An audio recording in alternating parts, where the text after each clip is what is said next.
Welcome to Big Energy. I'm your host, Kassi Underwood, here to give you a dose of that good energy and talk with people who do it best. Each week, I bring you the knowledge we need to be the forces of nature we came here to be.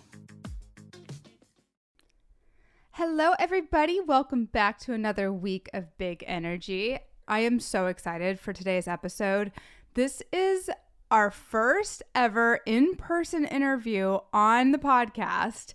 She's a dynamo. Her name is Tawny Lara, also known as the Sober Sexpert. She is the co-host of the Recovery Rocks podcast, and she's coming onto my podcast and into my office to talk about her new book, which is called Dry Humping, a guide to dating, relating, and hooking up without booze. Dry humping, y'all. Everybody needs to know how to do it. We're going to talk about why on this podcast. Her book is out September 19th. You can go ahead and order it now. It'll be there before you know it. You can get it wherever books are sold. I'm going to be getting this book for so many people I know. If you have been listening, then you probably know I've been sober for a pretty long ass time. This book would have changed my life if it had existed in 2005. Like, all we had in 2005 when you were getting sober at that time was a book called Living Sober through the 12-step community. And that was a nice book. But this book would have been a game changer. It gives you so much that you need to know about how to stay sober, if you want to stay sober, and also how to have sex and date sober, which I know can be a big source of anxiety for a lot of people. So I can't wait to share with you Tawny Lara and all about her book, Dry Humping. Also, mark your calendar for her book party. She is going to have a book launch for Dry Humping on September 20th at 6:30 at Contact Sports in New York City. She'll be in conversation with Ruby Warrington, who coined the term Sober Curious and wrote the book Sober Curious. So Tawny Lara and Ruby Warrington in conversation September 20th at 6:30 p.m. It's going to be a blast. In the meantime, enjoy my conversation with Tawny Lara. Let's hump. Let's hump, baby. Let's hump. So first of all, welcome to the show. Thank you, my love. Thank you so much for coming all the way over here. Of course. It's so nice to have you, like, literally in my office. Your office is amazing. This Lucille Ball quote is phenomenal. Aw. Okay, shall we read it for the people? I think you should read it. Okay. I have an everyday religion that works for me. Love yourself first and everything else falls into line. Lucille Ball. I will also join that religion with you. Yeah, thank you. Do you want to join my self-love cult? I'm in. She also was quite the drinker. She was quite the drinker. I love that we're doing this, first of all, because I'm a 12-step person and you're not a 12-step person, but you've been sober for a long time, since 2015. Correct. Yeah. November 30th. Yes. Good memory. Yes. I had my flashcards out. My sobriety is a Sagittarius. Oh my God. That's so, I've never even thought about it that Yeah. way. Okay. So I have two sobriety dates. Okay. One is February 21st, 2005. And that one means the most to me. Does that make it an Aquarius? I think that's Aquarius, right? Okay. It might be on the cusp of Maybe. Pisces. We would have to fact check this. Yeah. That one meant the most to me because that's when I hit rock bottom with my drinking. That was when I was like, I don't care what somebody tells me to do. I'll do anything so that I don't have to drink again. And it was the weirdest little switch from I'm only 20 years old. Everybody just needs to get off my case. I just need to make my parents think they can trust me again because I had no money. I was in Italy. That was like my true shift where I had almost like an awakening. But then I smoked weed for the first year, and I am all for people being on choose your own adventure with sobriety. I think it's awesome. There are so many ways to do it if someone chooses that path. But for me, I really needed to be able to sponsor through the 12 steps. And I felt like I wouldn't be able to do that effectively if I was getting high. So that makes sense. It's like you said, sobriety is so personal for everyone. And I love that you are a 12-stepper who acknowledges the nuances that full abstinence or abstinence from all substances may not work for everybody. But that's what you need. Totally. And that's so great that you know what you need. I need abstinence from weed and alcohol, but I'm open to all kinds of, other experiences in this life. And Bill W. did. Thank you for bringing that up. Yes, Bill W. did psychedelics, and there's a lot of research out showing how psychedelics can help people that do struggle with substance use disorder when used responsibly. So it's, it's a whole other conversation. It is. No, we're going to get into all. I'm like, where do I even begin? Because there's so much I want to talk about. And you're actually the first person I've had on this podcast to talk about sobriety, which is crazy because it's such a huge part of my life. It was the turning point in my entire life and kind of the foundation for everything I do today. I didn't even realize how much of a foundation it was until actually I was reading your book, and it helped me to see how much of my life sobriety has made possible. So first of all, I want to get out of the way that this is not like an anti-alcohol thing at all. Agreed. Like your book is not anti-alcohol, and I'm not anti-alcohol. My boyfriend drinks. He drinks. I flipped to the when you're dating someone who drinks section of the book early on. So this is not anti-alcohol. This is like, if you feel this is the path for you, you're welcome to try it out. So let's talk about the different like versions of sobriety that you have seen. Because I don't feel like I could have gotten sober without AA and without a 12-step program. I really needed like the community, the in-person community of it. I needed to go somewhere where it was like, as soon as you walk into the room, there's no more bullshit. Nobody's trying to look, if they are trying to look good, they're trying to look it's like, no, we can see. And there was like that kind of truth telling. And then for me, the actual process of the 12 steps was so profound, and I continue to do it. Did you actually ever go through those steps? I didn't, but when I read the steps and when I hear people talk about the steps, it reminds me of, I've done that work. Yeah. And I do that work. I just didn't do it through the 12-step lens. But I think everyone could benefit from doing the 12 steps or their own version of that. And I think Russell Brand, his book, Recovery, was super eye-opening to me about humanizing the 12 steps of just saying like, what is it? Like, shit's fucked and I want to fix it. Like, exactly. It's fill in the blank. It doesn't have to be alcohol. It doesn't have to be drugs, gambling, whatever. It's just like, this is hard. And here's some ways to make life a little easier. Totally.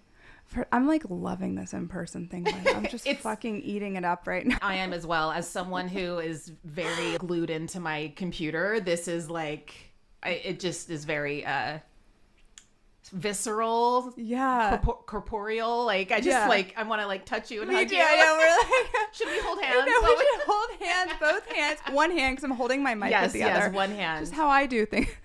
I like to hold a 10-pound mic when I'm recording my podcast. While you record. I mean, that's your workout for the day. Yeah, exactly. But you got to switch arms. I just want to build this left muscle. Yeah, this right one's fine. I like to have a little uneven muscle mass. So let's talk about the different versions of sobriety. Yeah. Take us through this. So, there's basically glossary terms that pop up throughout the books. They're terms that I didn't know when I was newly sober, and I wanted people to feel included. You know, like whether they're 20 years in recovery, whether they're sober curious, I want everyone to feel included and also learn. I talk about sober curiosity. Queen Ruby Warrington created the term sober curious to really meet people where they are. I think she's changed the world, honestly, by creating the term sober curious, because people wanted a place to go. They wanted to drink less, but they didn't want to go to AA. They maybe don't identify as an alcoholic, but they want to drink less, or they want to stop drinking, or they just want to reevaluate their relationship with alcohol. Until Ruby created the term sober curious and the events about being sober curious, we didn't have a place to go. And that, I think, is so profound. She's created a space. Some people, usually people in the 12-step community, do not support the sober curious movement. But I think the more the merrier. I think sneak in the vegetables however you can. And I think that's what Ruby did. So that's sober curious. California sober is like a hot new buzzword. That is traditionally, quote, traditionally, that it's basically people that don't use alcohol, but they possibly use cannabis, psychedelics, things like that. The term originated because until very recently, cannabis was only legal in California, and that's Cali sober, California sober. I think those are the two main ones. And then there's sobriety, there's in recovery. I think in recovery feels the best for me. Mm-hmm. I think I'm somewhere in between in recovery and California sober. Mm-hmm. I've begun implementing cannabis in my recovery in the last 2 years, and it's been incredible. I work with a cannabis doctor. Awesome. And it's been a wonderful implement into my sobriety toolkit. Like, sobriety toolkit's something that it's either metaphorical or literal, just these things that help us take life one day at a time. They help us prioritize our mental health. And cannabis is just one of those things in my toolkit. I think in recovery also feels really inclusive for me, because recovery for me is not so much about abstaining. It's more about focusing on my mental health. It's taking care of myself, and it's acknowledging that I am in recovery. Like, recovery doesn't end, as you know. There's no finish line. Right. I will always be in recovery from the things that have happened to me and some of the choices that I have made. I am still recovering from them. That's so profound and so true. I've been doing this since 2005. And for me, the need to constantly adjust my mind and my thinking is always there. And I love we can share in the experience of recovery, and the road is wide and we can choose however you want to do it. I'm just having to shift back into right thinking all the time. My mind loves to think in ways that cause me pain. Yeah. And that's real. You know, my default is to think in a way that is going to cause more pain, whether it's judging myself or trying to fix people, or, you know, resentment is so painful for me. It literally makes me feel like I'm losing my mind when I'm in resentment, probably even more so than anxiety. Having tools to shift into right thinking has been like so key. Why did you get sober? Like, what was the impetus for you to get sober? I got sober in November of 2015, and this is before we had the term sober curious, but that's definitely what I was. I had recently relocated from Texas to New York City, where we are today. Yeah. I moved to New York to pursue writing. I was 29. I had left my bartender party girl life in Waco. I didn't know what I was doing. Like, I didn't move to New York to get sober, is what I mean. Right. I moved to New York because I wanted to be a writer in New York City. You know, Yes. I was like, I literally sold everything I owned, bought a one-way ticket, and just figured shit out. Along that journey, I was having some drinks with some friends in a pub, and we were talking about how, quote unquote, we don't have enough time to fill in the blank. My friend didn't have enough time to audition. I didn't have enough time to write. And then something clicked on my walk home from that pub. I was like, I just spent 4 hours in a pub talking about how I don't have time to write. And it finally clicked with me that maybe alcohol is standing in the way of my creativity. So the next morning I woke up, and it was very cinematic, very dramatic. I looked in the mirror and I had yesterday's mascara flaked on my face. Yes. And I was bloated and I missed my morning workout. And I was like, God, I'm sick. I'm sick of this. I'm so sick of doing this. So I was like, I'm not drinking today. Not drinking for a week. Not drinking for 2 weeks. Then that turned into a month. And then my 30th birthday was coming up. And I was like, okay, I'm not going to drink for a year. And I'm going to blog about it. So that held me accountable for both writing and not drinking.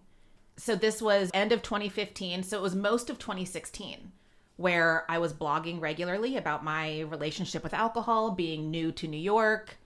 And that blog helped me find my voice as a writer, for sure. And it helped me find community. I started therapy during this time. That's around the time I followed you and my now co-host, Lisa Smith. We connected on Sober Instagram. I connected with so many great people, and some of those blogs went viral and it gained a following. I was just like, okay, I guess alcohol really was standing in the way of my creativity. My 31st birthday was coming up, and some of my friends were like, are you going to drink? Like, your year-long experiment's over. And I was just like, no, look at how many wonderful things have happened in this 1 year, and all I changed was not drinking. I was just like, okay, this is my life. I never say I'll never drink again because it's one day at a time. That's right. But at this point, and almost 8 years without alcohol, it doesn't call to me. Alcohol does not call to me at all. The reason I'm here today to promote my book, like, spoiler alert, I think my year-long experiment worked. Yes. So yeah, really long answer to your question. I quit drinking because I wanted to prioritize my writing, and it worked. That's incredible. I relate to so much of what you just said. I remember when, for me, the delusion before I quit drinking was that I won't be able to write sober. Whatever drinking was doing for me, which essentially was putting me in the present moment for a brief span. It was like alleviating all of the anxiety, the fear, the resentment, the trauma that you talk about so wisely in your book. It put me into the present moment, and then I was off to the races after that. So I couldn't actually sustain that feeling that I thought that alcohol was giving me that would allow me to write. And it was funny because same thing after I got sober, then the writing took off, but it wasn't until that moment. And I remember when you showed up on you, it was like you really did like show up. Like on Instagram, you were like, I'm here. And I think I remember you in like 2016, 2017, totally being on the scene, doing your thing, speaking out, using your voice. It's been an incredible journey to watch from my end to see you become this advocate, and in such an open and inclusive way too. That is so important. I feel like your book is super inclusive. You bring in so many different voices and different ways. Everyone, obviously, this will probably, by the time you hear this, be the third or fourth time I've told you, but go buy Dry Humping right now and read this book. Even if you have no intention of quitting drinking, I still think it's a valuable resource to know how to date and fuck sober, you know? Well, exactly. I feel like you could replace the word sober or alcohol free in my book and just replace it with mindful. Yeah. Because it really is about mindful dating, mindful communication, mindful sexual experiences. That, to me, my recovery is all about mindfulness and being present. So this book is written through that lens of how to be mindful and present without alcohol. The theme of the book, it's really talking about liquid courage. And yes. It's talking about how we don't need liquid courage, but it's coming at us from all angles, from our friends, from our family, from film and television. Liquid courage and let's grab a drink is everywhere. I like to remind readers that you don't need liquid courage. I encourage readers to channel something that I call intrinsic courage, which I believe comes from the moment you decide to reevaluate your relationship with alcohol.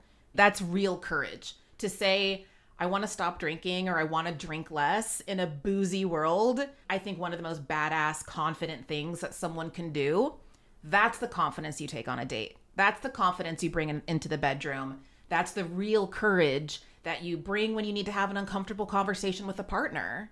It is so true. What you were reminding me of when I was like 3 weeks sober, I remember everybody was going to some kind of like dance club. I was like, if I don't go to this club and dance tonight, if I don't do this, it's going to become this thing where I'm like, oh, when am I going to finally, like, it'll become like this moment. So I'm just going to make myself go and dance. When I got there and I was dancing at the club and then later dating and having sexual experiences and having the normal fun that I would have had, but now without alcohol, I was like, alcohol wasn't actually giving me the level of courage I thought it was. That is in me. Like you pointed out, it really wasn't facilitating these experiences the way that my mind was telling me that they were. It wasn't necessary to drink. And I think what you're saying is, maybe it's more ritual. It's like it's going out and it's dancing and it's having fun. You're with your friends. You're meeting new people. The fact that you felt confident enough to do that 3 weeks sober is pretty cool, I think. But I think because you were tapping into that, you were just like, I don't need alcohol. I want to have fun with my friends. I want to dance. And you did. Yeah. I mean, it's like a moment. I still remember what I was wearing, and it was 19 years ago. So it was quite a moment. You guys, everyone can dance sober. You can. You can really do can. all the things sober. You really can. One thing that you talk about that I think is really important that I didn't really get when I was quitting drinking, but that I had an instinct for, which was that drinking wasn't my problem. It was my solution. Mm-hmm. It's what made me feel really good. It fixed how I felt, and it was working until it stopped working, right? You talk about how drinking is a symptom. You talk about having to deal with the trauma and all that underlying stuff in us that's not been resolved. So can you share a little bit about what people need to know? Because if somebody's going to date and if somebody's going to dry hump, there's going to need to be a level of self-awareness, a level of consciousness, and some level of healing. Otherwise, that seems to me the same shit is going to be brought into a relationship. If you are feeling sober curious, or if you want to try drinking less, I don't actually think it's a good idea for somebody to just like stop. Yes, 100%. Yeah. And I think that message is often missed when people come into the sober curious world. Yeah. Because if you are in recovery, you're working some sort of program. Right. You're either in therapy, you're going to 12-step meetings, or there's so many other peer support groups. You're working some sort of program.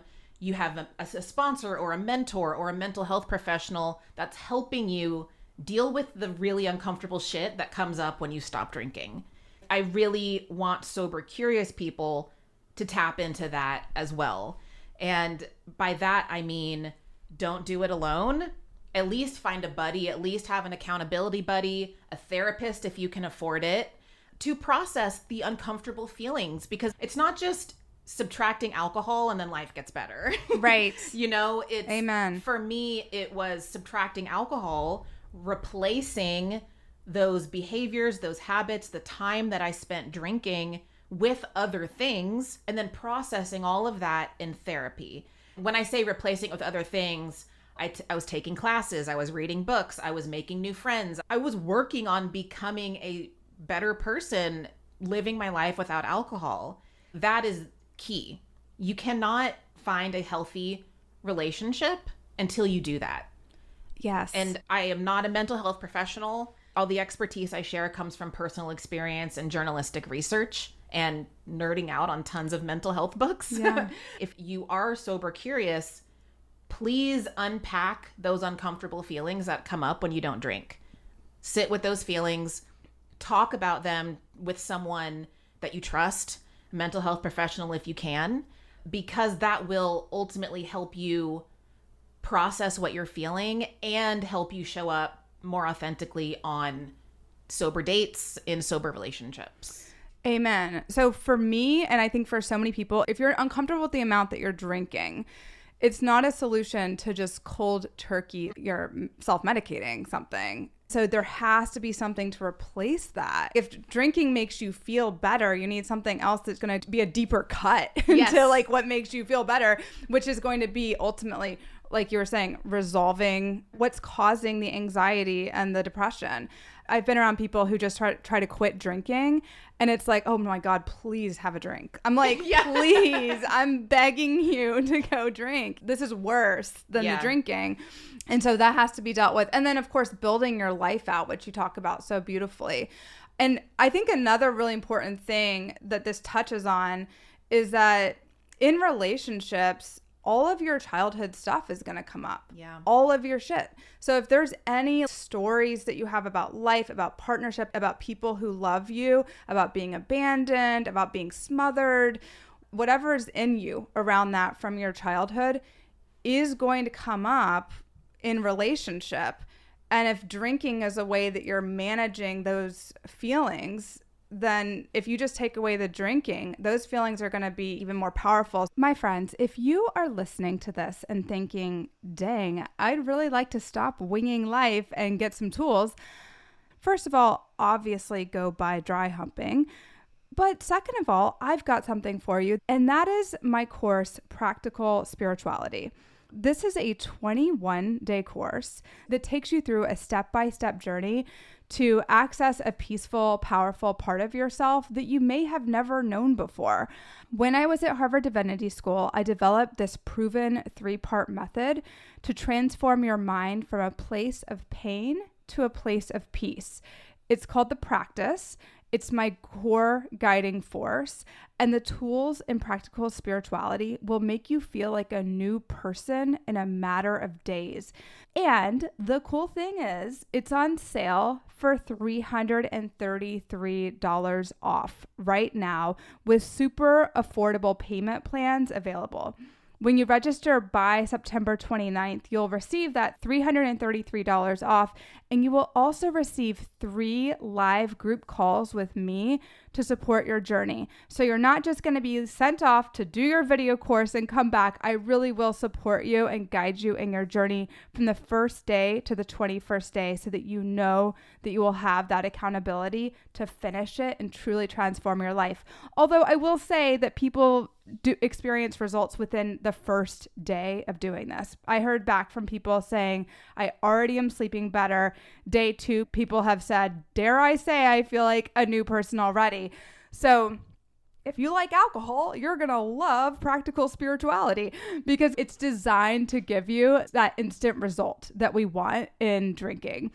So go to CassieUnderwood.com/practical spirituality. The link's in the show notes, so you can just scroll down and click.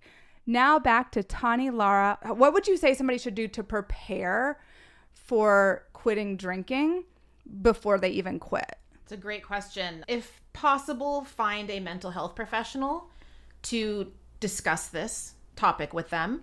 And I would educate yourself. There's so many sobriety podcasts. There's so many books about sobriety. Read a little bit about other people getting sober first. Something that I touch on in the book is really getting in touch with why you want to stop drinking or drink less. Yes. And that is something you will carry with you in your back pocket always, because you will be tempted. Life will continue to happen, and you need to remember why you're choosing to not drink. I'm glad that you touched on alcohol is often a solution. And for me, I was self-medicating depression, anxiety, and PTSD. Mm-hmm. I didn't have those words until I got into recovery. I didn't know what I was feeling when I was drinking. I knew that I didn't like the way I felt, and drinking made me feel better. I just think this is so fucking important that I just want to stay here for a second. So when you were drinking, and same with me, you weren't like, I'm drinking because I have all these, childhood wounds. None of that was there in your mind. It was like after getting sober and going through a recovery process, that's where you discovered why you felt so compelled to drink. Yes. Right? It's not like we're at the bar, like singing, you like Kesha. Yeah. I like the Kesha reference. We're not like standing on the bar drinking, being like, I have so many childhood wounds, but this feels better. Like, I haven't processed my childhood trauma, so I'm drinking. We just know it feels better. We know we feel relief when we're at a bar or we're getting obliterated. It feels fucking better. Did you know the level of trauma that you had or the level you needed to heal before you got sober? Were you aware? No, of course not. Me and I neither. mean, like, I say of course not because you and I have done the work and we know, but no.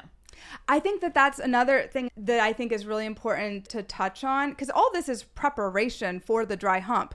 You your dry hump is going to be so much better if you've got some level of recovery. If you've just stopped drinking, and you've got to get this book. Tawny breaks it down in such a beautiful step-by-step way, and it's very easy to use this book as a tool. So you've got to actually just get the book. But I think before you can have that great hump, you don't want to go into that hump with no alcohol, nothing to ease your mind, because then you're just going to be in your head the whole time. And what we were talking about just now, though, was about the thing about getting sober and then starting a process of recovery through therapy, through the 12 steps. I mean, I use all of it. I do hypnotherapy, EMDR, the 12 steps. I love all of the modalities. I'm here to live a great life. And I know that if there's something that's not happening for me externally, like in the third dimension, that it's because there's something internally that hasn't been healed. So this is a great tool for my dreams coming true. It's not just about getting sober. It's like, this is about making our dreams come true. I wouldn't have written, I was going to say wrote. I wouldn't wrote this book. I wouldn't have wrote this book. Can you tell I'm from Texas? I'm from Kentucky. Can you tell? My Southern slips out every once in a while. It's so funny. I would not have written Dry Humping if I didn't get sober. Obviously, I wouldn't have written a book about sober sex and dating, but I wouldn't have written a book. Right. Me too. I didn't have the tools to live, to be frank. Did you know you didn't have the tools to live, though? No. Me neither. Not at all. That's what I think is so baffling, is that when we're going to happy hour, going to bars, going to field parties, I'm from Kentucky, you know, like tailgating in the back roading. That's right, back roading. When I'm doing all those things, I don't know that I don't have tools to function. And I also really believed my thinking. I thought that the way that I thought was correct. And I had to completely change the way that I was thinking about relationship in order to stay sober. The level of blind spot cannot be overstated. And there was, for me, and I don't know if you had this experience too, but for me, I really would downplay things that had happened in my childhood as unimportant or normal. Yeah. I didn't want to have to deal with the pain of facing it, of having to see the truth because it was so hurtful. But if we don't do that, like the alternative is, for me, it was getting wasted. What you're saying, it sounds like we were just living on autopilot. Life was just happening to us. Yes. And we did not know how to respond to it. And now we have those tools and we continue to add to our toolkit. Yes. But we did not learn how to identify our feelings or regulate our emotions. I didn't even know what my emotions were. I didn't know how my emotions were really driving the bus. They were so unregulated. I look back at my drunken antics, like showing up at a boyfriend's house, wasted, banging on the door because he wouldn't answer my 15 phone calls. Oh my God, we are the same person. You know? We are the same fucking person. I would run down the street to his house. Like literally like driving by a dude I was hooking up with, like driving by his apartment just to see if someone else's car was there. That is hysterical. I was so unhinged. And now I know how to advocate. I can look back and I just want to give little Tawny a hug and be like, girl, you just were not advocating for yourself. You did not know how to stand up for yourself. You did not know how to walk away from being mistreated. Mm-hmm. And I am far from perfect. But I have tools now. Yes. So first of all, after I got sober from alcohol, I also joined other 12-step programs, including Al-Anon. And I have an early email that I sent to my Al-Anon sponsor. I was like, I just drove past my ex-boyfriend's house twice today, and I just wanted to check in about it and just let you know that. And like, I was like, is that bad? I feel like that might not be sober. I was like I really didn't know. You didn't know. I really didn't know. And like, I love that you give little Tawny a hug, and I give little Kassi a hug, because I was so scared. Can you explain Al-Anon just in case some people may not know what Al-Anon is? Okay, that is a good point. So Al-Anon is for friends and family of alcoholics. One of my parents was an alcoholic growing up. When I got sober from alcohol, and this parent got sober from alcohol. So my main alcoholic was sober, but I still had all the same coping mechanisms that I'd had when they were drinking. I had been so affected by growing up in that environment. Al-Anon, it's for friends and family of alcoholics, whether those people are drinking anymore or not. You go through the 12 steps in the same way you would for AA, but instead of your bottle being alcohol, your bottle is a person. Yep. I'm actually about to do a 5th step in Al-Anon. Okay. Yeah, because I'm back in. I was going to say, can you explain 5th step for our listeners? Absolutely. Okay, so I'm fucking loving it. Okay, let me take you through the first few steps. The first is you're powerless over whatever, alcohol, people, and your life has become unmanageable. And Russell Brand would say you've admitted that shit's fucked. Shit's fucked. Like shit needs to change. Yeah, shit is fucked. So I'm powerless. I have no power. I can't control it. Shit is fucked. And unmanageable. And for me, the unmanageability means I can't manage my own mind. I have anxiety, I'm obsessing, I'm checking on, I can't turn it off. I keep trying to deal with whatever it is. My external solutions aren't working either. That's number 1. Step 2 is came to believe a power greater than ourselves could restore us to sanity. That can be whatever you want it to be. It can be the trees growing outside, the universe, God, whatever you want. And it's just came to believe. So you don't have to believe it. It's just came to. Third is to turn your will, and that's your thinking, and your life, and that's your actions, over to whatever this power greater than yourself is. The fourth is you make a list. This is like my favorite, and because it would be. It would be. Because I'm super masochistic. The problem of drinking centered in my mind. It didn't center in the bottle. The bottle was the solution. So I needed to deal with my mind. So what we do is we write down a list of all of your resentments, every person that you resent. And when I first got there, I was like, I don't resent anybody. Yeah. I love everybody. And then give me a pen and paper. I'm like, oh yeah, but that bitch from 3rd grade. I was going to say, she stole my pencil in 5th grade. Yeah, and I'll never forget. And then you go through and you're like, oh yeah, I do actually have some kind of friction, or I feel judged by, that counts too.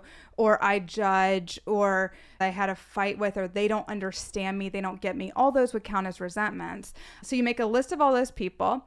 You look at how am I trying to seek my self-esteem, emotional security, pocketbook, validation, ambitions. How am I trying to use them in some way?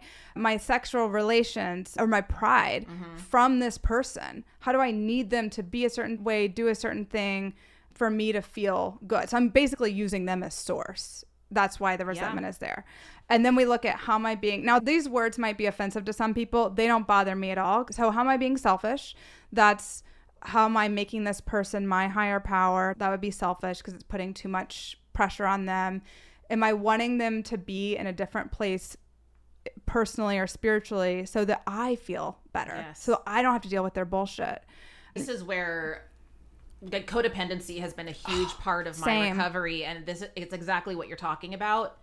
Needing, quote unquote, needing to fix other people, solve other people's problems.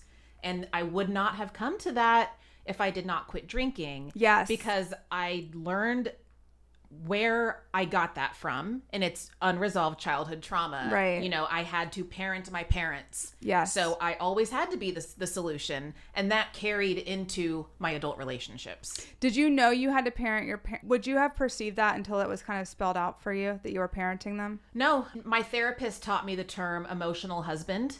She says that I was my mother's emotional husband. Yeah. I was raised by a single mom. My dad was in and out. And my relationship with my mother was very codependent, both sides, very dysfunctional. But it was normal to me. I didn't know any different until I explained my relationship with my family to a therapist. Did you think it was a great relationship that you guys had Yeah, I mean, I thought we were best friends. We were more like sisters. Yeah. And it's still something that she and I are actively working on. She is in recovery from an eating disorder. Good for her. And my father, I believe, is 16 years sober. Awesome. Now. So it's like we as adults can speak the language of recovery. That's powerful as fuck. I'm so grateful for that.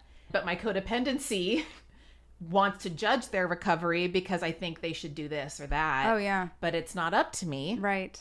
So that's the selfish. In the context of AA, that would be like, okay, I'm wanting them to be in a different place spiritually. Yeah. Just to round the loop with what the fifth step is. Yes, the fifth. Then you look at how am I being dishonest? So, thinking somebody's going to be different when they've already shown me who they are. Blah, blah, blah, right? And then how am I being self-seeking? I'm seeking my self-esteem, emotional security from them. I'm seeking my pocketbook, my pride from them. My sexual relation, using them sexually even can be part of it. Yes. Right? Yeah. Or to get I went to a couple SLA meetings, Sex and Love Addiction Anonymous. SLA's cool, and I read a lot of books about sex and love addiction. Fabulous TV show called Love with Gillian Jacobs about sex and love addiction.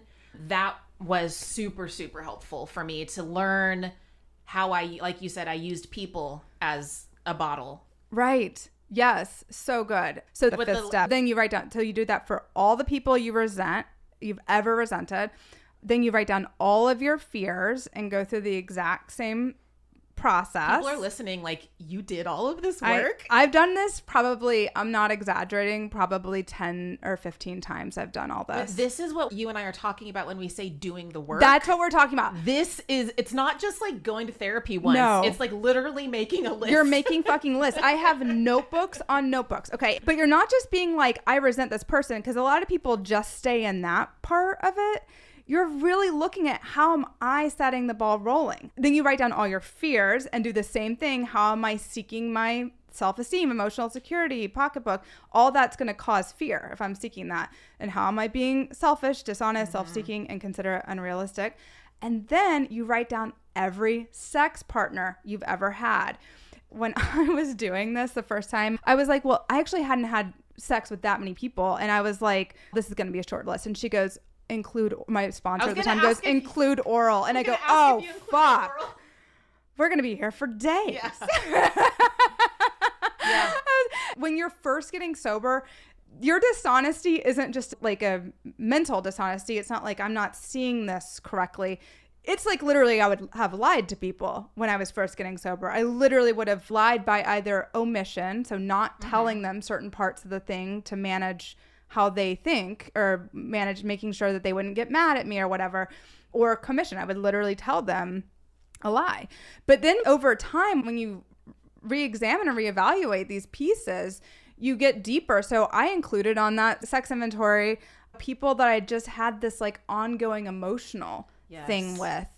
Those were sometimes more, I mean, not sometimes, those were legit. Oh yeah. I would get into delusional relationships. Me too. Often with coworkers. Wow, yeah. I would create this relationship in my head, or I would take maybe a recurring flirtation to mean something significantly more. And then I wouldn't want to go on dates because, well, I have this fun flirty thing with a coworker, but like, we're not dating, you know? Right. These were the really unhealthy habits that I would get myself into when I was drinking, and even in early sobriety too, because like we said, you don't just stop drinking and everything gets better. I had to do a whole bunch of work to figure out why I was self-medicating. And a lot of those habits keep going into recovery until you address them. This is so good. So good. Because we do have these delusional relationships, and then people think that the work is a lot lighter than what the real work is. The fifth step is when you sit down and read everything you've written to someone and they listen. You're sitting with someone who's listening to you for hours and you're like, how long is this going to take? I have listened to probably 40 fifth steps in my life. They've ranged from 3 hours to 16 hours, one of them. Did you take breaks? I think that one might have been a 2-day, but I always try to finish them in 1 day, because there's something really powerful about sitting on somebody's couch, unloading it, and being complete. So you go home and you're done with this shit. The sixth step is you look, how am I going to be if I'm the opposite? If I'm unselfish, honest, God-seeking or universe-seeking or source-seeking woman of faith and courage who's considerate and realistic. That's what recovery looks like. And then you turn it over to whatever the trees, the higher power, God, whatever you want to call it. But what you're talking about, the difference between like actually like having a recovery versus just winging life is profound. That's the pull quote right there. It's like being in recovery, working some sort of program. Yeah, for something. me, it was honestly yoga. Yeah, tell me more. Or just winging it. Yeah, because we're not taught the tools. And by the way, guys, like I would never do all this work on the 12 steps if it wasn't very effective for me. I do not waste my time with shit. It just fucking works. Are you a Capricorn? I have a Capricorn moon. Okay. How could you tell? I'm a Leo. That's a Capricorn thing to do. I'm a Capricorn. You are? Oh my God. I'm a double Capricorn with a Taurus moon. That's why I feel so comfortable with you. Have you heard that people who are the sun sign of your moon sign, you feel more comfortable with? I have not. When you came in, I immediately was like, calm energy. Well, and you know, it's also my I can now say fiance. Yes! My fiance and I, we were just talking recently. He's also in recovery. And we were just reflecting on how the most loyal people in our lives are people in recovery. Yes. And it's because of what you and I are talking about. It's because we have done the arduous amount of work on ourselves to become not just better versions of ourselves, but I would say just decent humans. Yeah. You know honestly, what I mean? Like yeah. the amount of work I have to do just to be a baseline functioning human being, not even to thrive, but just to exist. I know. I'm like seriously, like I'm doing this just to create a level playing field. Exactly. Exactly. But it's like doing that work does help me thrive. It helped me find my partner. It helped me write a book. It helps me make genuine, true friendships and connections because I'm not winging life anymore. Right. I'm not on autopilot anymore. I am legitimately in the driver's seat now. That is powerful as fuck. That's a cool quote right there. It's so true. How did you meet? Let's hear the story. Yes. Okay. So this is my first interview since getting engaged a couple days ago. I talk about how we met in the book in full detail, but he and I did meet in a recovery meeting in 12-step. I've been to a handful of AA meetings and it was just not for me, but I got a lot out of that meeting clearly because I met Nick and we had the same pickup line for each other. Oh my God. What? We had made eye contact across the room, and it's important to state that I was like 2 or 3 years sober at the time. I was not like a day sober in my first meeting. I had a good couple years of recovery under my belt. I saw he was wearing a Bob Dylan shirt and I was like, that's it. That's my in. I'm going to talk to him about Bob Dylan. So I go up to him and I'm like, I like your shirt. And he was like, that was going to be my line. I was wearing this shirt with a lion roaring. Aww. So that's like a recurring joke between us now. We have just truly, we've been together ever since. It's been effortless from the beginning. Just no games. You know, no games and no like, God, should I text him back? Or I'm thinking about him. Can I text him? It was just like really simple from the beginning. And that doesn't mean we're not doing work. There is a whole chapter in my book about how to fight in a healthy way, how to have healthy, constructive arguments. We fight, we argue, we disagree. We are far from perfect. We have quarterly check-ins with a couples therapist. We have our own therapists, and then we also work with someone as a team because I think it's important to have like preventative couples therapy. Don't wait until shit hits the fan to start therapy for yourself or for your relationship. Do not wait until shit hits the fan. Be proactive, be preventative, address these little bumps before they become mountains, you know? I don't know that I would have this healthy of a relationship without our shared recovery. What's the difference between dating someone who doesn't have tools like this and does for you? That's a great question. That is why I have a chapter in the book called How to Date Someone Who Drinks. And I'm not saying someone who drinks does not have tools. I'm not saying that at all. There are a lot of people who have a healthy relationship with alcohol. I was never one of them, but they're out there. But someone who doesn't have the tools, for me, it almost feels like we're speaking a different language. And this can be a romantic friendship, a romantic relationship. It could be a friendship. It could be a family dynamic. When you're communicating with someone who does not have the tools, for me, it's often a big disconnect. It means that this person doesn't know how to advocate for themselves. They don't know how to set boundaries. They might be a people pleaser. It's often an authentic relationship. Yes. And I've also noticed that people might feel judged by my recovery. And what I mean by that is someone might feel threatened or intimidated by me because I'm in recovery and because I know how to communicate. Okay, so let's go back. So for someone who might be listening to this, and obviously most of my listeners are pretty well versed in these things, but I think it's important to break down why this matters. We know why we would need boundaries for ourselves and why we would not want to people please and that sort of thing. But why is it challenging to be with someone who doesn't know how to advocate for themselves, doesn't know how to set boundaries, or might be a people pleaser? Great question. And from personal experience, I have found that I get frustrated. Maybe it's because I struggle with patience, but before I met my partner, I dated people who drank, and I found that it was almost like they looked to me. Oh, maybe they like put me on a pedestal or something, or like they wanted me to teach them.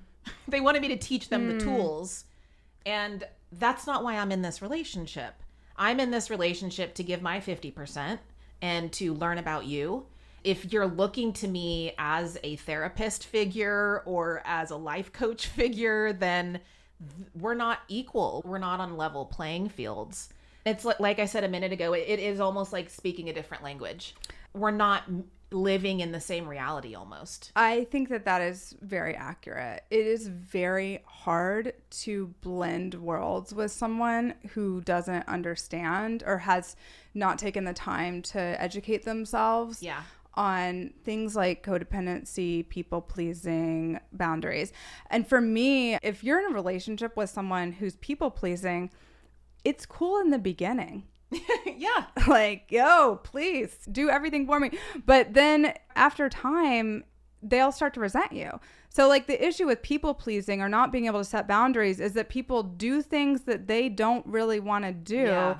And then they get mad at you about it, or they don't know how to directly communicate. They harbor resentment, and then that resentment comes up in other ways. Exactly. And it's like, I remember one of my best friends, Keegan, who is in my book. I've interviewed him. Yeah. He's a therapist, and he told me on day one of school, when he was learning to become a therapist, he's like, the number one issue that you will deal with is the fact that people were not taught emotional regulation. Mm-hmm. And when he told me that really stuck with me, and I keep that in mind. Because like we were saying, you and I can have these instant bonds because we now know how to regulate our emotions. And we know what that means. And we know what that means. That's and why it's important. And why it's important. That's a good point. And it's difficult to have conversations with people who don't know that they don't know something. Yeah, they don't know they don't know. Yeah. And you feel like you're on like a different planet. They might think people pleasing is a good thing. Exactly. And it's like, something super simple. Like, I'm asking you where we want to go for lunch. Mm-hmm. And you really want seafood, but you won't say that you really want seafood. So I suggest pasta, and then we go eat Italian food, and you're disappointed. Yes. And that's a really simple, really reductive way to look at things. But if you just keep not speaking up for yourself, and then I'm driving the bus, that is an imbalanced friendship. Right. And you're like, well, I don't want to hang out with her because she always wants to do this. And it's like, no, I literally asked you what you want for lunch. You just didn't tell me. Right. Or you could even take it so far as, because sometimes people have like the first tool. They might say, I want seafood. But then you'll say, I'm really, because, if you have a program or if you have a recovery, then you know how to say what you want. You also know that somebody else might not want it. We want to be able to trust people to communicate their truth back to us. Yeah. So we might say, I want pasta. And then they'll take that as a dictatorship. Yeah. And be like, okay, I guess we're just getting pasta. Well, you never listened to me. It's like, well, you could have thrown in a third option. Yes. This is the stuff that makes or breaks relationships. It's hard to dry hump if you are full of resentment. You're not going to feel connected. There's so much that happens before sex. And if you don't have recovery, then it's just a shit show.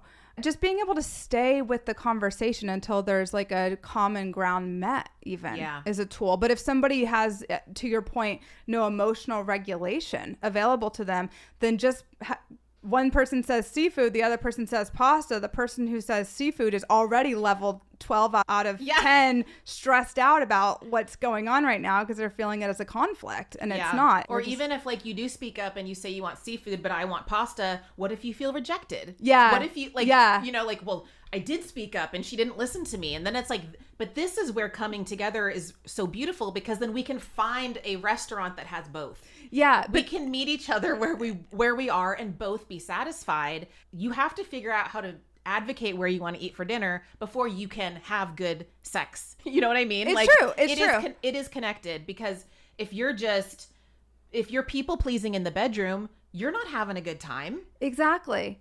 You talked about performance in your book. If you're performing, it's hard to be present to your own body if you're performing for someone else. Yes. I mean, a big part of my sexual liberation is unpacking what I thought sex should be, what I thought I quote unquote should want in bed, and really learning about what I do want. Yes. And then communicating that. I was in the people pleaser mode for most of my sex life. I engaged in sexual activities that I was lukewarm on. I did certain positions that I thought I should do, or I wanted to impress somebody, but I wasn't fully in it. Now, with my fiance, with my fiance, I can say like, hey, do you want to try this? Or actually, I don't really want to do that tonight. How about we try this instead? Or even if like you can just want to take care of them. You maybe don't want to be pleasured. But they do. Maybe you just want to take care of them, or you just want to be pleasured and you don't want to give anything in return that night. All of this is okay. Yes. With proper communication.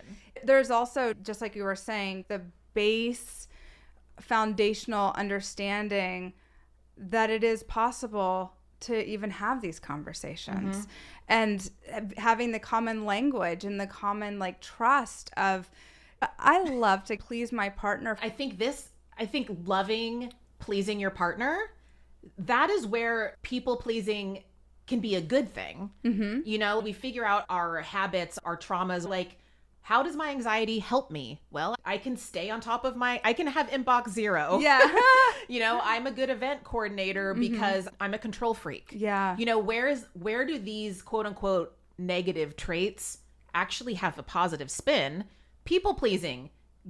That's going to make you a really good lover, you know? I genuinely enjoy to give blowjobs. If you enjoy giving a blowjob, that's a really healthy place for people pleasing. Yeah. But only because you're doing something that you genuinely enjoy, not because you feel as a woman, I should like giving head. Yeah, and that's like the whole trajectory of the work. So a lot of times, like when you're starting a journey of being in recovery, you have to start by questioning everything you've been doing. Like, it's like you start by being like, and you almost have to pull back on everything you've been doing and then reevaluate, what do I actually want to do in each of these situations. Everything has to be like restructured, and you'll be surprised at what stays, you know? That's so real. And as you know, in my book, I actually interviewed quite a few asexual people. Yes, I love that. And that interview series probably is one of the most impactful pieces of research that I did. And I'll tell you why. It really helped me see nuance in the term sexual liberation. I thought sexual liberation meant going to a sex party, trying new moves in the bedroom. I thought it meant more. And then talking to these incredible asexual, sober people showed me that for them, sexual liberation meant coming to terms with the fact that they don't like sex. That blew my mind. And while I'm definitely not asexual, I related to these people telling me that they used alcohol to try to feel normal. They used alcohol to try to make themselves like sex. And God, that was so relatable, because I used alcohol to try to be a different person. I used alcohol to perform in the bedroom too. And so now when we talk about sexual liberation, it doesn't have to be more. For you, it might actually mean less. Right. It might mean realizing that you don't like penetrative sex. You actually prefer just oral or mutual masturbation. You don't want to be penetrated for whatever reason. And that's okay. That's more than okay. But you have to do the work that you and I have been talking about to understand that about yourself. And then the next level of that is communicating that about yourself. Yes. Yeah. That is so powerful.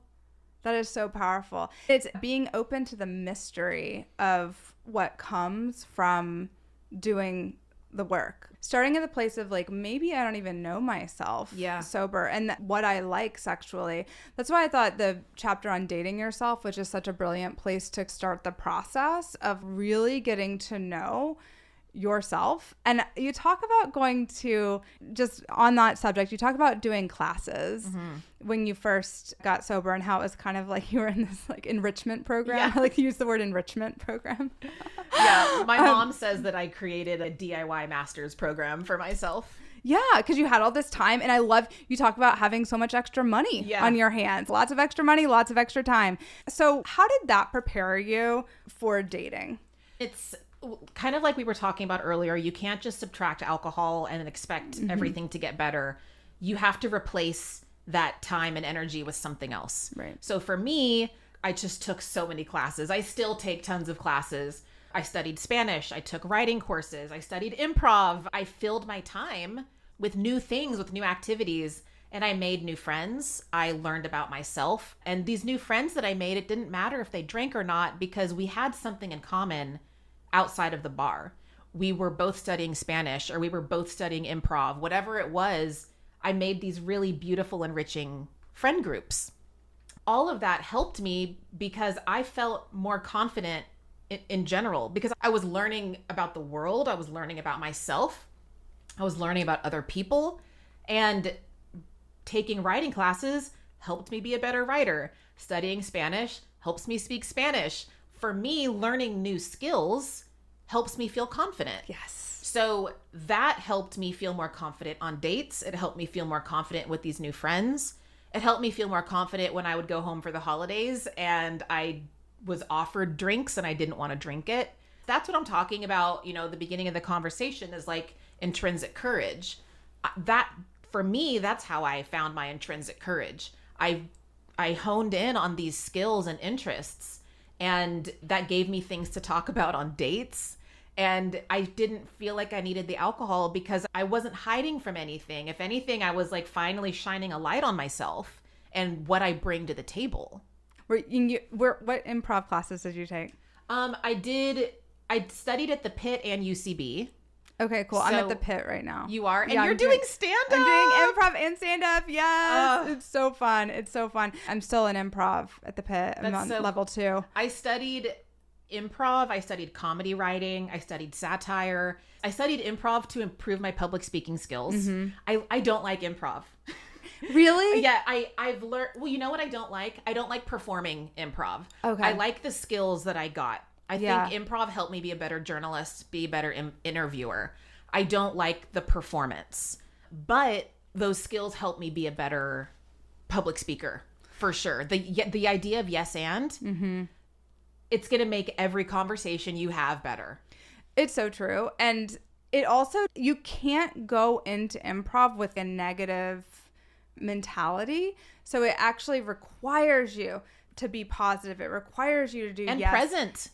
You have to be present with your scene partner. Yeah, you have to be present. You have to say yes.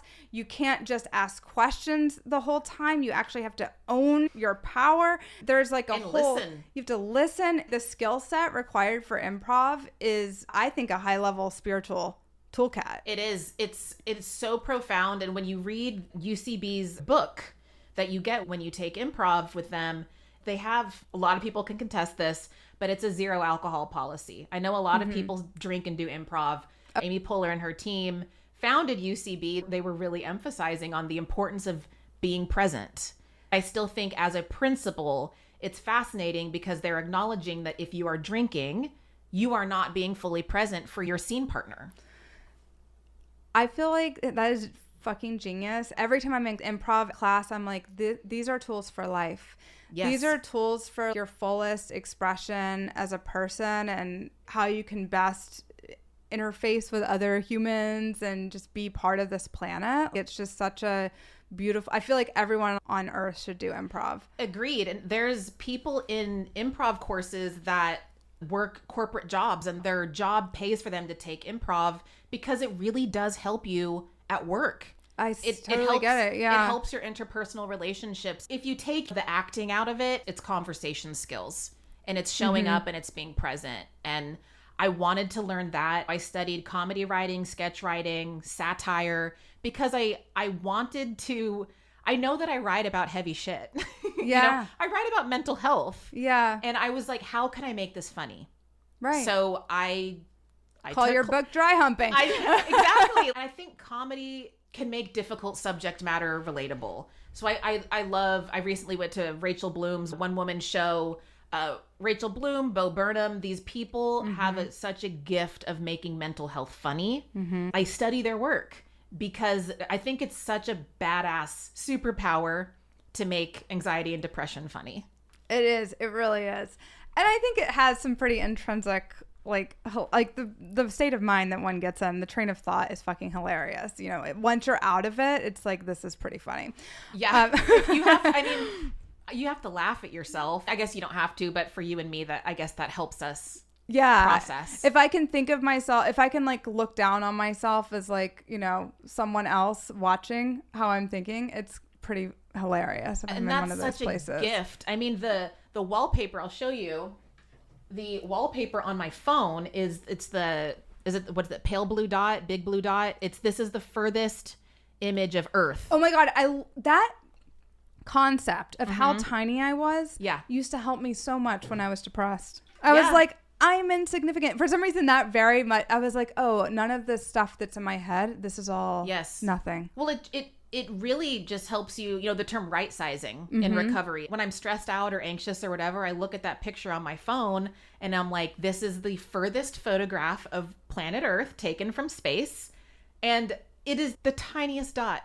And I am just one being on that tiny dot. Yes. And yet you're making a huge fucking difference on the planet. And I think we both are. I mean, we're just trying to normalize a lot of stigmatized and taboo subjects. Very true. Yeah. And we all go through this stuff. We all go through it. Last night I was actually in improv and we were doing some kind of a word association game, and the concepts that people were coming up with through the word association, everyone was kind of laughing at. And I was thinking like, well, these are about my life. Like, it was something about an AA meeting. It was something about ADHD. I was like, ha, ha, ha, it's so funny. But I was like, okay, guys.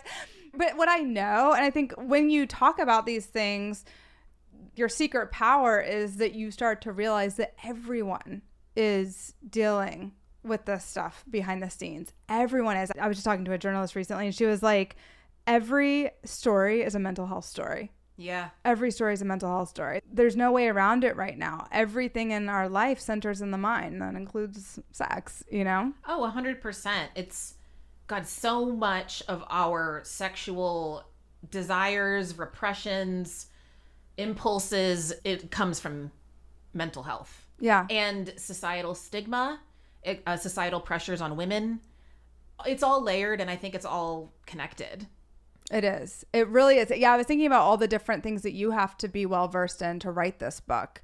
The world of sex positivity and sex health is its own. Yeah. It's its own world, and it is really interesting, the different things that are happening there. The recovery world and mental health world. You've really had to master so many of these different worlds to write such a beautiful book. So well fucking done, sister. You really earned it. I've seen you blossom into this incredible force of nature. What is your favorite takeaway from the book when you were writing, when you were researching? The sexual liberation was definitely a big one.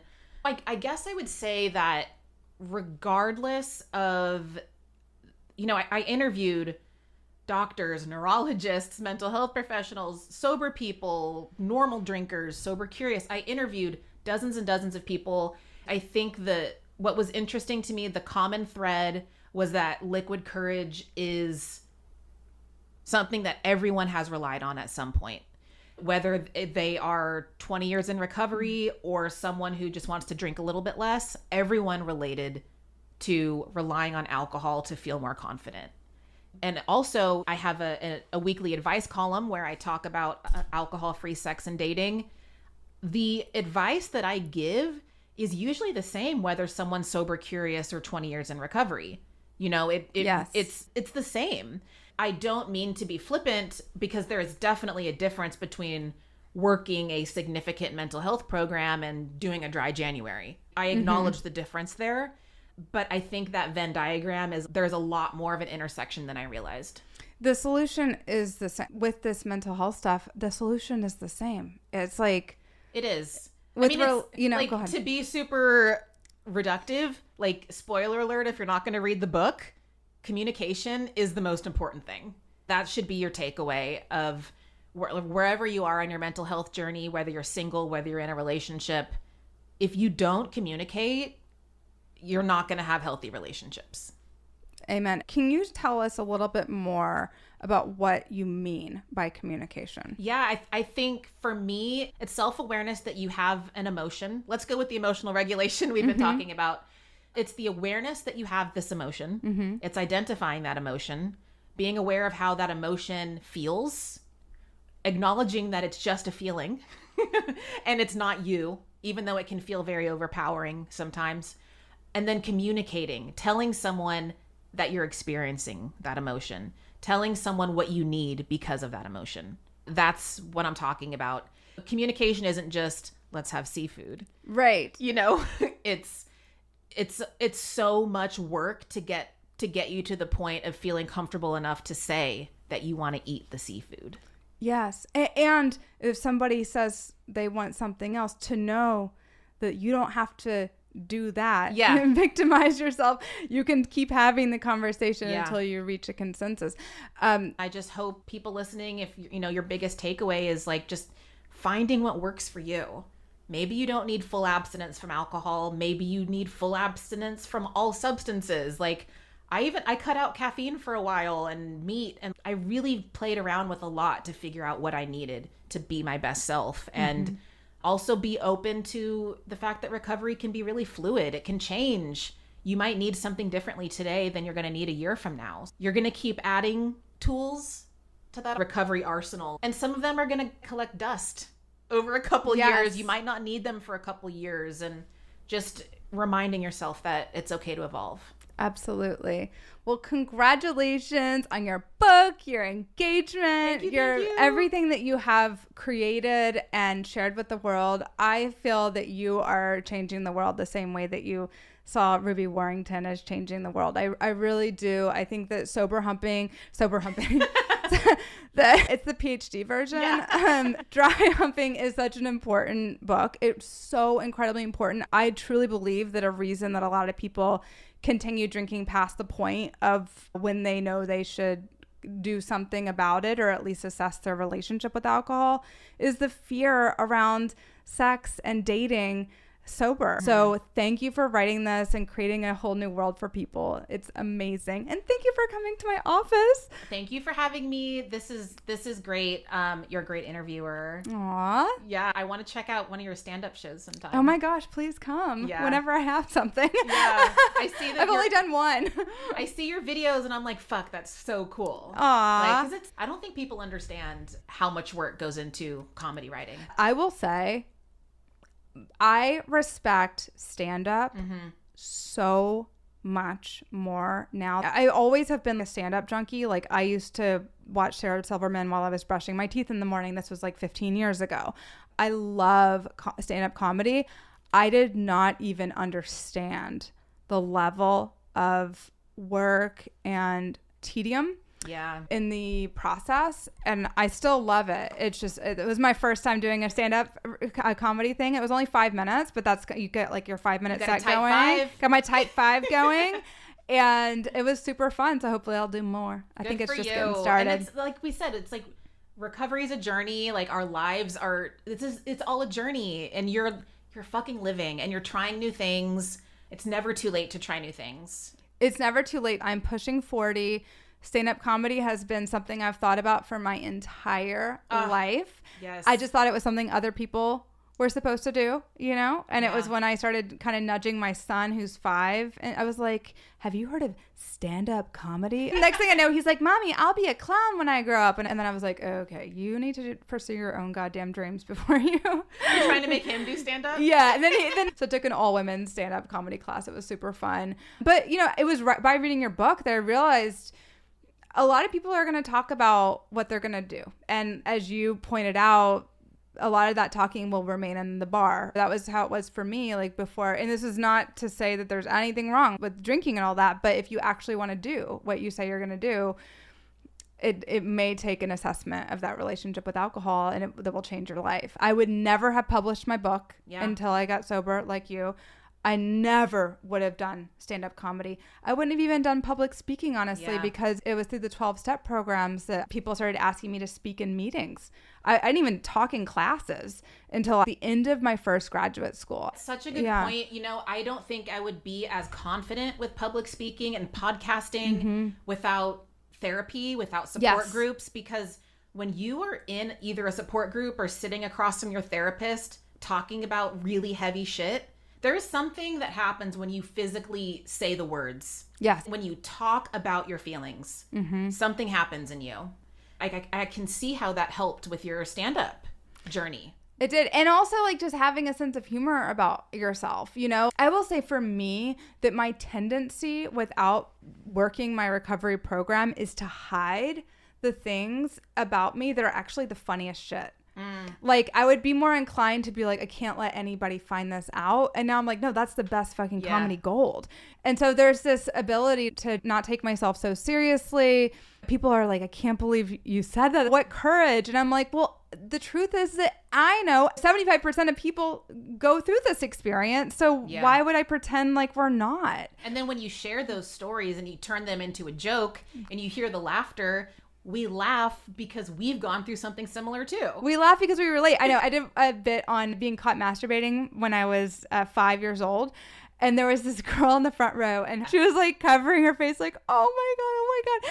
And I was like, even the first time I did that joke, it was kind of like an exorcism of the shame I had felt in that moment. The first time I did the joke, I started laughing so hard when I was just, you know, running in front of the class. I was laughing so hard. I like could barely contain myself. And I was like, this is like the release of everything that was pent up about that experience from that time. I think that is a great takeaway for listeners is the release of shame. You don't realize how much that weighs you down until you do feel it leaving your body. Yes, you do. Like this thing that you've kept a secret for some reason, and then you share it with even just one person and you kind of laugh about it, and it's just like an exorcism is the exact word. Yeah. It's gone from you. And that's what a fifth step is too. Like in AA, you're sitting down with somebody, you're reading every resentment, fear, and sexual experience you've ever had, and then the person sitting across from you is like, oh my God, me too. And you're like, no way, you know? So you just start to feel, so not me, probably shouldn't say me too. I as well. I mean, me too. I as well. And sometimes me too, well, you know? You know, the last thing we'll say about the book is there is a chapter in the book about PTSD and sexual assault because getting sober helped me come to terms with sexual assault. Some of the past sexual experiences that I've had without the Me Too movement, I wouldn't have learned the nuances of rape and sexual assault.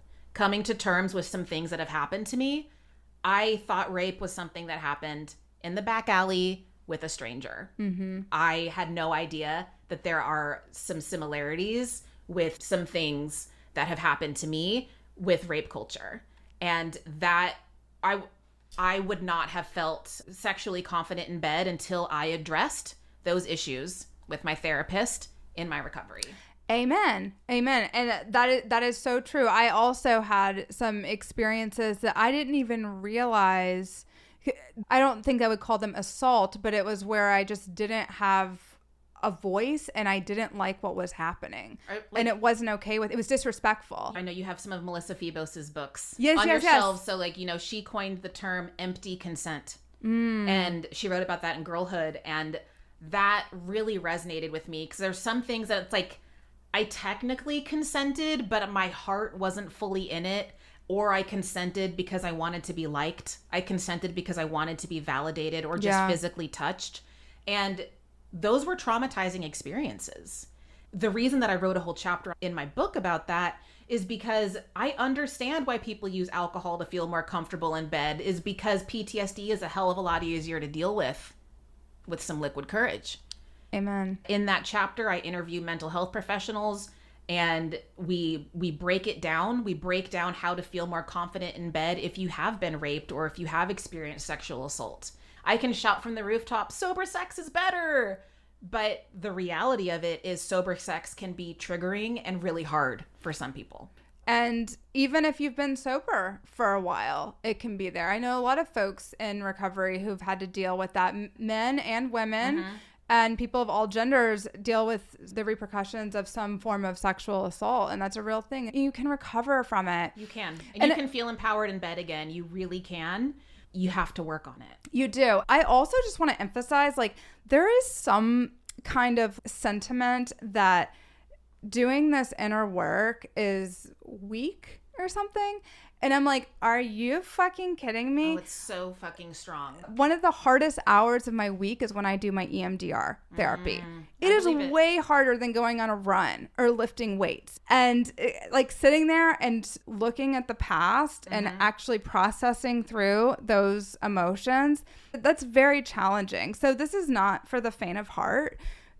Dry humping is not for the faint of heart. Dry humping is not for the faint of heart. You heard it here. And you can do it. You can do it because there's so many of us doing it, and you can reach out to people, and we're all in this together. People are talking about it now. We don't live in the same world that we lived in 10 or 20 years ago where people weren't even talking about this. We're living in a whole new world where people are actually being open. So there's nothing that you have to go through alone. And that makes it a lot easier so that you know when you're in your EMDR, you're in your whatever your therapy, you're in your 12-step meeting, your yoga class, whatever it is, and something's coming up and you're processing through it, that you're one of many people who are doing this work.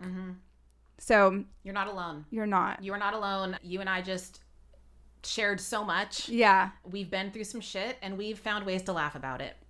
Amen. Just keep laughing. Laugh through it, but don't laugh too much. Also learn how to not laugh about it for a minute. Yes, learn what is worth laughing at. Yeah. You know? I mean, that was one of my main defense mechanisms when I first got sober, was like something that was so painful. I would just make a joke about it and then I would laugh. And then there became a time where I would laugh so hard I'd start crying. I was like, well, this is very awkward. You're like gonna bookmark that and bring that up in therapy later. Yeah. I was like, okay. So, stop laughing about it for a minute to give yourself, to honor your own recovery. Yeah. And then keep going. But definitely pick up Dry Humping. You've got to read this book so that you have a really good roadmap for how to walk through this. Even if the sex part isn't where you can even get to yet, this book is just great for all forms of recovery. I wish that it existed when I first got sober, because I absolutely would have picked this up. There was like one piece of literature I could find when I first got sober that was about anything about how to actually just make your life exciting again.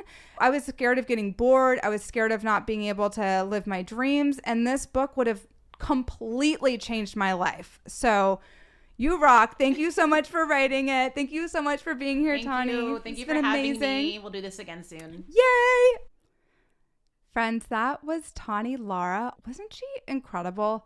Her energy is off the charts. And being with her in person, she just radiated presence. Truly, she radiated the sturdy presence that comes with being sober and doing the work. So she is truly the sober sexpert. I'm so excited for her new book, Dry Humping, and also for her book launch Wednesday, September 20th at 6:30 p.m. at Contact Sports. Please come if you're in the New York City area. She will be with Ruby Warrington, author of Sober Curious, and I'm just so excited to see them in conversation. And don't forget, guys, if you want to supplement your journey, or you're not interested in getting sober, or you already are sober, and you just want an additional step-by-step journey to equip you with tools to truly do the work in 21 days to totally shift your mindset, I created Practical Spirituality. It's based on A Course in Miracles, my experience in the 12-step community, my studies at Harvard Divinity School. And I really took the best of this and turned it into a 21-day experience. So please check it out. It's on sale for $333 off. Payment plans are available. And when you register by September 29th, you'll also receive 3 group calls with me to provide a container and accountability for your shift. Go to KassiUnderwood.com/practical spirituality. Links are in the show notes. Bye, guys. I'll see you at Tawny's book party on September 20th. And don't forget to pick up your copy of Dry Humping. Mwah! See you next week. That was another episode of Big Energy with me, your host, Kassi Underwood. Were you into it? Go ahead and click the subscribe button and leave a review. You can also find me online at KassiUnderwood.com. See you next time.